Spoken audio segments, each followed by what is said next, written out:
Hello everyone, তোমরা দেখতে পাচ্ছ তোমাদের মাঝখানে আমি নতুন একটি খাবার তৈরি করতে আসছি। বন্ধুরা দেখতে পাচ্ছ, আমি প্রথমে আটা ময়দাগুলো ভালোভাবে একটি পাত্রে রেখে দিলাম, তারপর সেটাকে ভালোভাবে মেখে নিচ্ছি। বন্ধুরা আমার সেটা মাখা শেষ, তারপর আমি কিছু গরুর চামড়া সেটাকে ব্লেন্ডার করব। ব্লেন্ডার করার পর সেটাকে আমি ছেঁকে নিলাম ভালো করে। দেখতে পাচ্ছ আমার ছেঁকা শেষ, তারপর দিয়ে আমি সেটা একটা পাত্রে রেখে দিলাম।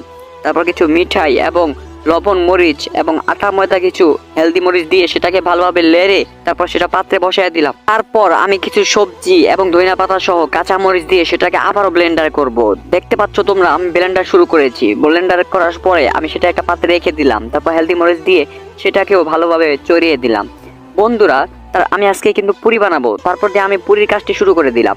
বন্ধুরা দেখতে পাচ্ছ, এক এক করে প্রত্যেকটা পিস কেটে কেটে আমি সেটাকে ভাঁজ করে তারপর কিছু তেল দিয়ে ভালোভাবে সেটাকে মেখে নিলাম। বন্ধুরা দেখতে পাচ্ছ, আমি কড়াই বসিয়ে দেওয়ার পর আমার পুরিটি অসাধারণ রেডি হয়ে গেছে।